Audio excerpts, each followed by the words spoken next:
Oke, terima kasih Andre. Sekarang giliran saya memperkenalkan Bapak-Bapak tamu kita dari PT Asuransi Tugu Pratama ya. Pertama saya mengucapkan terima kasih atas kebersediaannya Pak Indra dan teman-teman untuk menghadiri webinar kita hari ini. Saya juga terima kasih untuk para alumni Investor Academy Indonesia yang sudah berkenan hadir. Saya akan memperkenalkan narasumber kita hari ini yaitu Bapak Indra Baruna, yaitu Presiden Direktur PT Asuransi Tugu Pratama Indonesia dengan kode saham Tugu ya. Pak Indra ini pernah di Astra Internasional, juga di PT Asuransi Astra Buana, PT Asuransi Adira Dinamika, juga beliau pernah mendapatkan penghargaan di tahun 2020 Top 16 Leadership of Professional and Business Indonesia dari Teropong Leadership Award ya Pak. Terus juga Best CEO Award 2020 kategori asuransi dan Teropong. Juga CEO terpopuler di media digital 2020 dari Anugerah Humas Indonesia ya Pak. Nah juga yang mendampingi Pak Indra Baruna hari ini ada Bapak Budi P. Amir, Direktur Pemasaran Asuransi Minyak dan Gas. Salam kenal Pak Budi. Lalu ada Bapak Eri Widiatmoko, Direktur Pemasaran Asuransi Non-Minyak dan Gas. Salam kenal, Pak Eri. Lalu satu lagi, Bapak Jonathan David Nandana, yaitu Corporate Communication dan Relationship Group Head dari PT Asuransi Tugu Pratama Indonesia. Salam kenal juga ya, Pak. Nah, mungkin untuk acara selanjutnya, saya persilakan dari tim Asuransi Tugu untuk memulai. Silakan ke Pak Indra, Pak. Silakan. Oh iya, terima kasih nih. Selamat malam semua, Pak Andre, Mbak Vivi, dan juga teman-teman dari Investor Academy. Dan ini banyak ya, ada yang hadir itu ada sekitar 72 partisipan ya. Ya mungkin nggak bisa disapa satu-satu. Ya salam untuk seluruh partisipan pada malam hari ini. Ya, saya dari Tugu juga mengucapkan terima kasih nih, Pak Andre saya manggil Pak ini masih muda begini ya, ini dipanggil apa nih Kak apa D apa? Panggil nama aja Pak. Atau Bro Andre aja. Ya, jadi terima kasih juga sudah diberi kesempatan lah untuk bertemu dan ya memperkenalkan Tugu Insurance ya. Malam ini kita hadir, ada dua direksi juga yang menemani saya hari ini, ada Pak Eri dan ada Pak Budi. Kemudian juga ada tim ini dari corporate communication kita, ada Pak Jonathan. Dan di balik layar masih ada lagi sih, beberapa teman lain. Ya intinya kita pengen untuk bisa sharing ya mengenai apa dan bagaimana langkah dari Tugu Insurance selama ini ya. Mungkin saya akan ada bahan untuk yang saya sampaikan. Boleh ya nih Bro Andre dan Sis Vivi nih. Silakan Kak. Disampaikan ya. Ya. Oke, kalau begitu saya sampaikan aja. Jadi Tugu itu didirikan pada tanggal 25 November tahun 1981. Jadi tahun ini nih akan menjadi usia yang ke-40 ya buat Tugu Insurance. Nah, pada awal mula didirikan Tugu Insurance itu memang sebagai anak usaha dari Pertamina itu memfokuskan diri untuk bagaimana caranya bisa mensupport usaha dari induknya, which is Pertamina ya. Jadi makanya sejarah panjang sebetulnya Tugu Insurance itu adalah berkaitan dengan oil and gas. Jadi udah boleh dibilang perusahaan asuransi yang salah satu yang paling panjang pengalamannya di dunia oil and gas adalah Tugu Insurance. Nah, kita dalam waktu 40 tahun itu ada di dalam industri, saat ini adalah salah satu pemimpin pasar. Ya, pangsa pasar kita lumayan besar ya. Nanti mungkin ada kita sampaikan datanya juga mungkin sekitar 4% lebih. Dan kita juga mendominasi di beberapa produk asuransi kerugian. Jadi mungkin teman-teman juga mesti tahu bahwa di Indonesia ini ada dua macam asuransi, asuransi jiwa dan asuransi kerugian. Ya, kalau kami ini adalah asuransi kerugian gitu. Kalau di luar negeri itu perusahaan asuransi ada yang sifatnya komposit. Jadi boleh menggabungkan dalam satu perusahaan dalam satu usaha itu live dan non live. Kalau di Indonesia tidak mengenal komposit, jadi harus berdiri sendiri perusahaannya. Nah, kita juga salah satu capacity provider yang besar untuk kapasitas underwriting kita, ya. Karena kita juga banyak bermain di korporasi dan modal kita juga salah satu yang tertinggi di industri, maka kapasitas kita di dalam menerima risiko adalah salah satu yang terbesar di industri, ya. Dan kemudian kita juga satu-satunya perusahaan lokal di Indonesia yang mendapatkan global rating A- dari lembaga rating, salah satu lembaga rating yang tertua di dunia, ya, yang saat ini yang kantor pusatnya itu ada di New York, yaitu AM Best. Nah, memang mungkin teman-teman yang tidak terlalu mengenal dunia asuransi, apa itu AM Best? AM Best itu lembaga rating seperti S&P, ya, tapi mereka memang menspesialkan ratingnya untuk industri asuransi secara global, ya.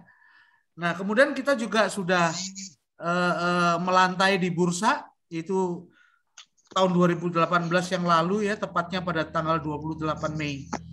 Nah, sejak itu kita juga mengembangkan bisnis kita, ya, karena memang salah satunya untuk kita IPO itu mendapatkan dananya untuk kita mengembangkan usaha untuk membalance bisnisnya yang tadinya itu heavy di korporasi, karena memang backbone-nya itu dulu adalah di oil and gas. Nah, kemudian kita sekarang mengembangkan ke bisnis yang retail supaya ada balance dari sisi portofolio. Next. Ada beberapa mungkin yang saya skip aja, ya, nggak terlalu detail. Bahwa sekarang itu kita punya beberapa anak perusahaan, baik yang bergerak di bidang asuransi maupun yang tidak langsung berhubungan dengan asuransi. Dan kita ini 58,5%, ya, 58,5% itu dimiliki oleh Pertamina. Dan sisanya ada UOB Kaihan dan Samsung Fire itu 5%. Serta lainnya adalah retail, ya, yang 20%. Nah, kita ada beberapa anak perusahaan, termasuk diantaranya adalah Tugure, salah satu reasuransi yang cukup besar di industri, karena memang di industri itu reasuransi cuma ada 5 atau 6 perusahaan, dan Tugure adalah salah satu yang top 3-nya. Nah, kemudian juga ada Synergy Management, ya. Synergy Management ini adalah perusahaan yang survei, risk surveyor.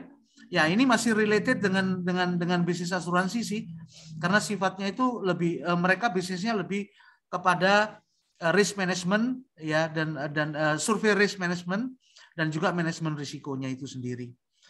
Ya, selain itu yang lainnya itu yang non asuransi itu ada beberapa seperti PMS, ya, itu bergerak di bidang rental, karena kita juga banyak memiliki properti yang kita rentalkan, ya. Properti kita itu ada di beberapa lokasi di Jakarta, juga termasuk di London, juga termasuk di Hong Kong, kita juga punya properti di sana, ya. Next.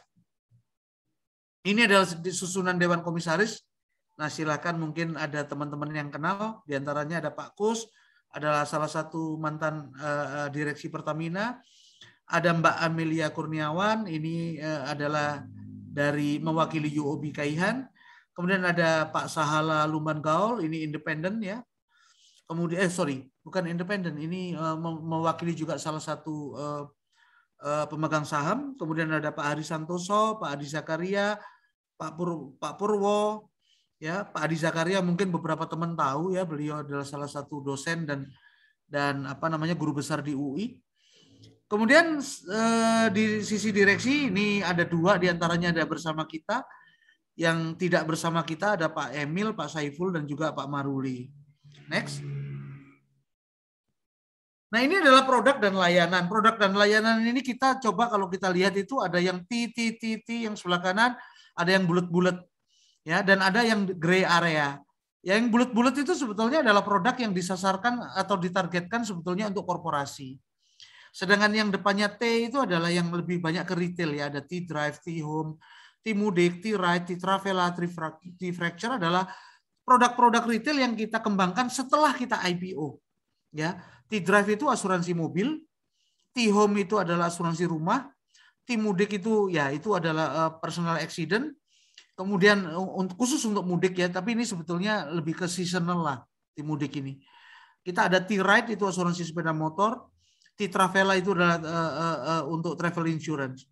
Nah, kalau yang klasik produk yang biasa memang sudah berpuluh-puluh tahun kita lakukan itu ada di sebelah kiri ya.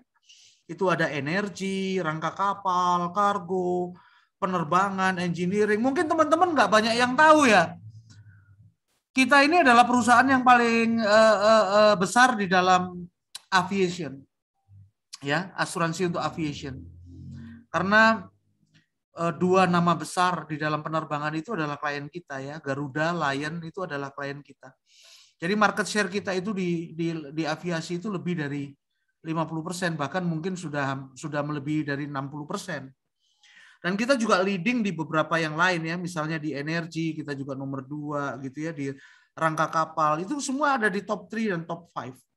Nah, sekarang yang baby kita ini, yang retail ini, yang sebelah kanan ini yang sedang kita kembangkan, dan dari tahun ke tahun itu sudah naik terus nih peringkatnya ya. Mulai dari awal ketika kita memulai itu kita ada di urutan sekitar 45 atau 46 dari 70 atau 80 perusahaan. Kita ada di papan bawah lah ya.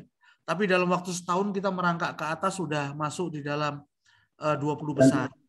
Nah, sekarang kita sudah masuk di top 10 ya. Sudah masuk di top 10 untuk sebagai asuransi kendaraan bermotor.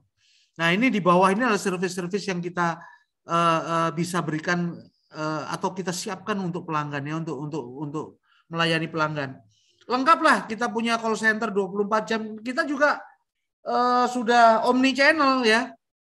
Udah bukan multi channel lagi, kita udah omni channel, artinya dari setiap channel yang ada itu mereka saling berbicara.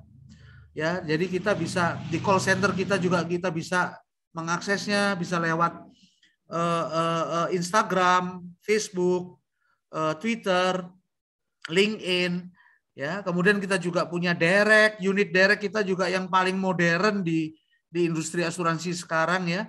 Dan juga kita beberapa punya unit survei juga banyak itu Vespa kita ya, yang siap untuk melayani pelanggan kita.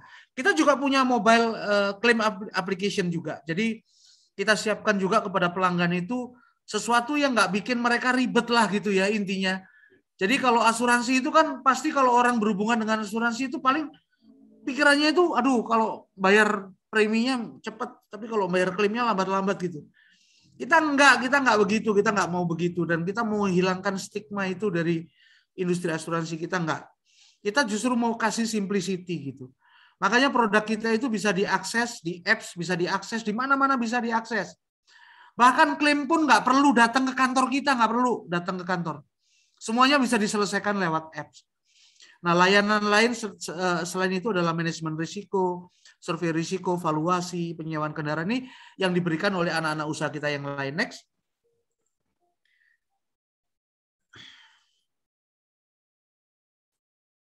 Mana? Udah, tapi masih di layar yang sama, bisa di next. Nah, ini adalah kinerja. Nah, kita masuk ke kinerja ya. Dari semua produk yang tadi kita sampaikan itu, itulah yang membentuk kinerja kita dari tahun ke tahun. Kalau kita lihat itu pertumbuhan kita itu rata-rata itu di sekitar 9% ya.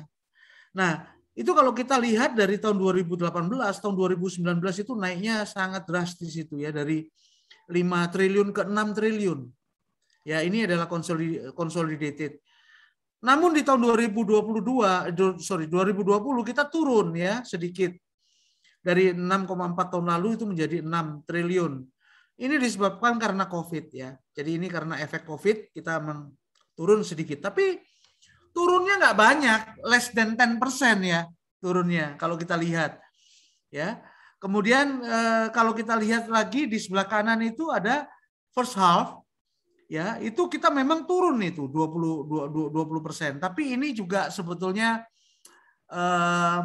karena ada beberapa major klien kita yang shifting dari bulan Mei itu ke bulan Agustus. Jadi ada di dalam pandemi ini banyak terjadi klien-klien kita itu juga yang memperpanjang asuransinya itu. Lihat dulu deh 3 bulan dulu diperpanjang gitu ya, nanti baru diperpanjang lagi 1 tahun gitu. Nah, Di antaranya itu ada beberapa yang klien besar kita itu yang menggeser, jadi dia cover dulu 3 bulan sambil ngelihat lagi apa yang perlu diasuransikan dan lain sebagainya, dievaluasi untuk kemudian diperpanjang lagi di bulan Agustus gitu. Jadi ini hanya bergeser aja. Saya kalau tidak bergeser itu sebetulnya kita tidak drop sebanyak itu ya. Bahkan kita dengan RKAP itu sampai dengan bulan lalu itu sih ya masih di atas target ya. Kemudian di total pendapatan kita itu naik ya. Kalau kita lihat first half tahun 2020 itu naik 19%. Ya, naik 19% malah. Ya, ini disebabkan karena itu bisa dilihat yang biru tuh underwriting income-nya itu naik. Ya. Kemudian dari sisi investment income juga naik. Nah, kenapa pada waktu di premi brutonya turun kok total pendapatannya naik? Karena klaimnya nggak sebanyak yang tahun sebelumnya. Sehingga underwriting surplusnya itu lebih baik dibanding tahun sebelumnya. Nah itu bisa kita lihat juga dari sisi combined operating ratio-nya tuh. Ya, kelihatan nggak itu di sebelah kanan yang abu-abu dan orange? Itu kita punya claim ratio tuh turun dari 63 ke 57, betul ya? Walaupun expense ratio kita juga ikut naik jadinya. Nah, expense ratio naik itu bukan berarti in amount kita naik banyak, enggak. Tapi in amount sebetulnya kita flat dari sisi expenses. Tapi karena kalau kita lihat di sebelah kiri premi brutonya turun, ya sehingga rasionya menjadi naik. Paham ya? Jadi bukan karena expensesnya yang naik gila-gilaan, enggak. Expensesnya itu terjaga, tetap terjaga, tapi karena rasionya terhadap preminya kan sedang turun, ya. Jadi itu kelihatan bahwa di situ expense-nya naik. Nah, kalau kita lihat klaim rasionya membaik. Jadi laba kita naik. Ya, kalau kita lihat first half tahun lalu itu 98, tahun ini first half itu udah 142. Ya. Nah, risk based capital itu kalau di bank itu kalau teman-teman belum terlalu familiar dengan industri asuransi itu sama dengan capital adequacy ratio kalau di bank. Ya, jadi CAR-nya itu kalau di asuransi kerugian itu nggak boleh kurang dari 120.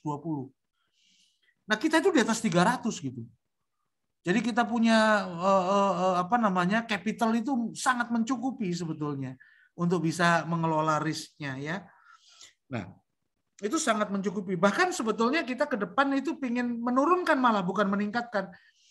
Menurunkan sampai di level antara 250 sampai 300 gitu ya, supaya capitalnya malah lebih banyak bisa dipakai dan lebih bisa produktif. Aset dan dan ekuitas ya naik ya, karena kita masih profit, jadi itu tentu ekuitas juga akan naik. Gitu. Next. Nah ini posisi Tugu itu kalau di secara gross premi itu di industri itu kita nomor 5 ya. Nah, namun kalau kita lihat pangsa pasar kita itu naik terus ya, kecuali memang di tahun 2020 kita memang agak sedikit kena masalah COVID ya. Tapi sebetulnya tahun 2020 lalu walaupun kita terdampak COVID yang sangat dahsyat ya ke kita, ke Tugu, tapi kita bisa membuktikan bahwa kita itu sangat punya daya tahan yang luar biasa gitu. Tahun lalu itu kita masih bisa profit di atas 200 miliar. Ya. Itu menunjukkan bahwa tekanan yang terberat itu sudah pernah kita lalui dan kita itu sangat kuat gitu. Ya.